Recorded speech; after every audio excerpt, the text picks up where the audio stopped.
Alright, what's up everyone?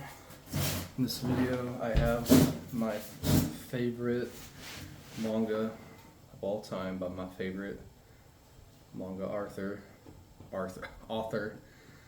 Junji Ito. It is Geo. Pretty sure that's how you pronounce it. Geo, The Death Stench Creeps. It's got super cool cover on it. I'm not going to show the side, it's a little... I don't think YouTube would like that, but it's, I'll read the bio on the back. Something's rotten in Okinawa. The floating smell of death hangs over the island. What is it? A strange legged fish appears on the scene. So begins Tadashi and Kaori's spiral into the horror and stench of the sea. Here's the creepiest masterpiece of horror manga ever, from the creator of Uzumaki, Junji Ito. Hold your breath until all is revealed. So, Geo, what is it about? It is, to a lot of people, it is a horror book about fish,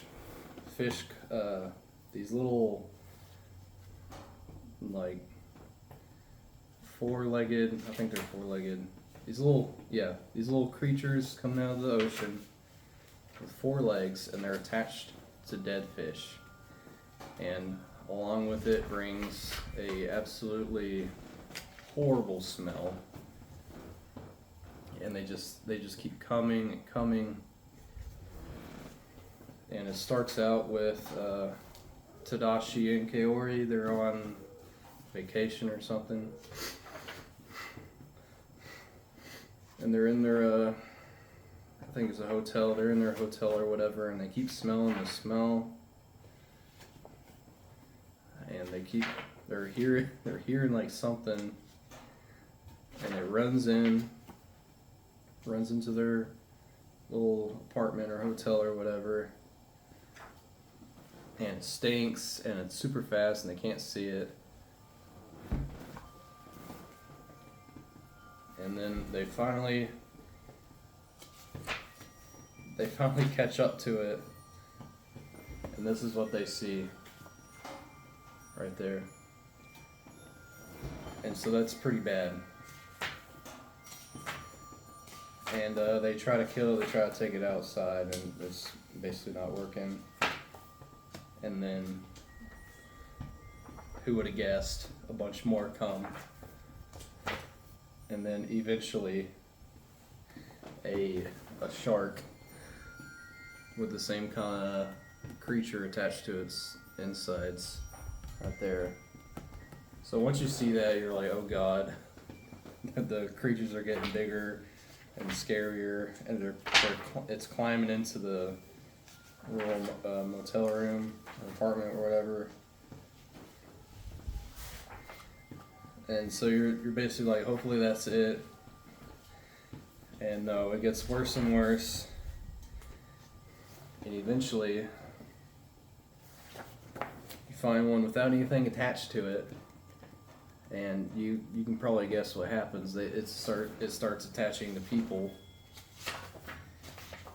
to where eventually the entirety of the city is overrun by these bug fish things with the dead fish attached, and it's controlling it. And then eventually the fish are kind of like an afterthought and for the creatures, and it's just straight humans. Yeah, I can't show that.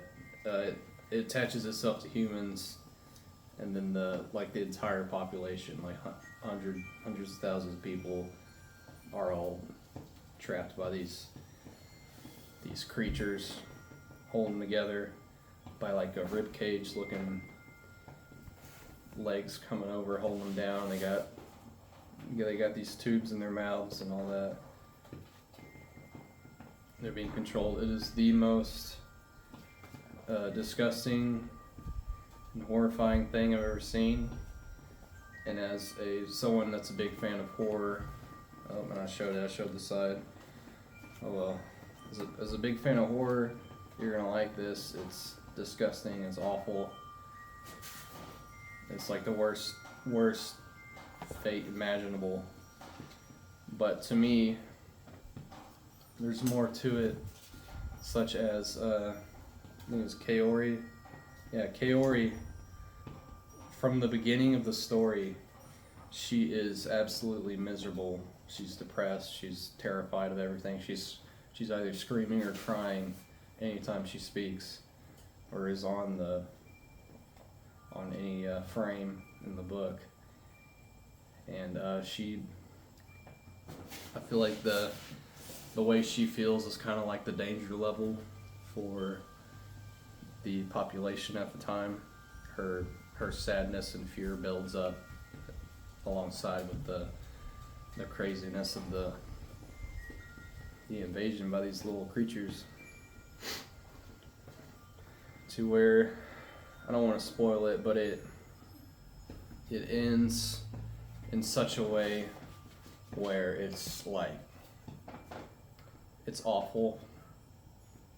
Like, just imagine you're in the apocalypse, and then like you already survived the initial whatever created the apocalypse, and then you're surviving, and then something way worse happens to where you're like, there's no way, like you're screwed.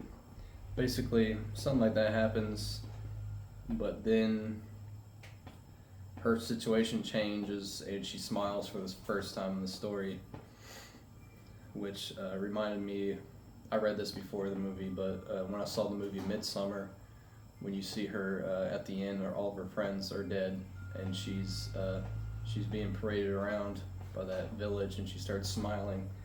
It's that same sort of feeling.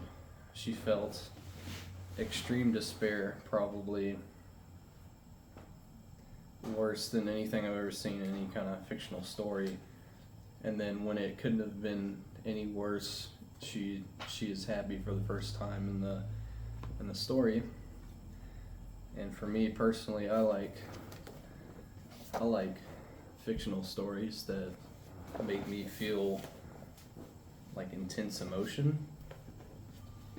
Like, I like movies that make me super sad or super angry or super happy. I get bored with ordinary stuff. I need strong emotional responses to stories, and this definitely did it.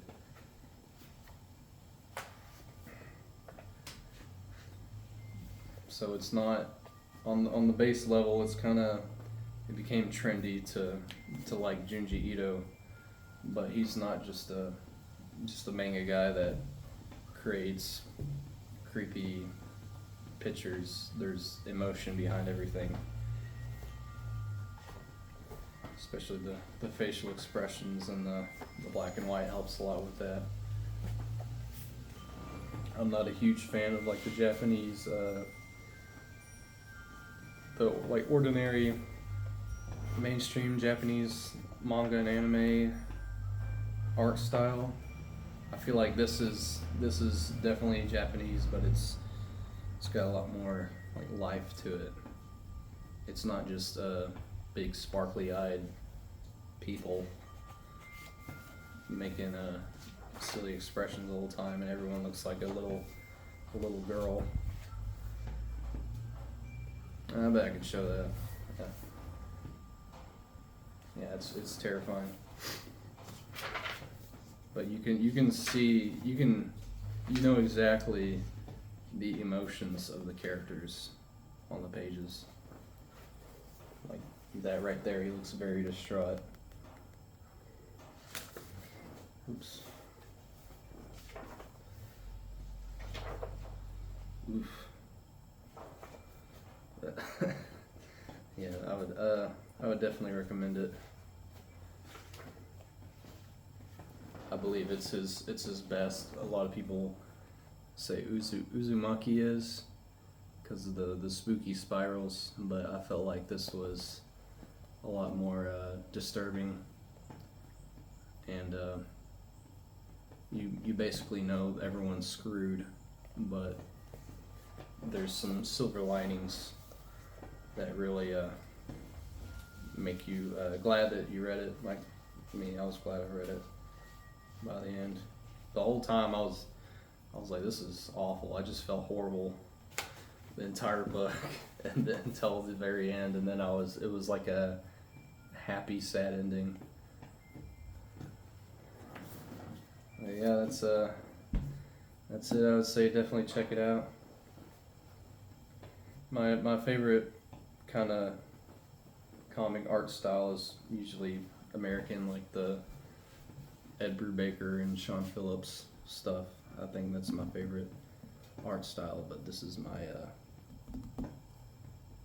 as far as horror goes, this is the best out there. Yeah, that's the end of the video. Thanks for watching.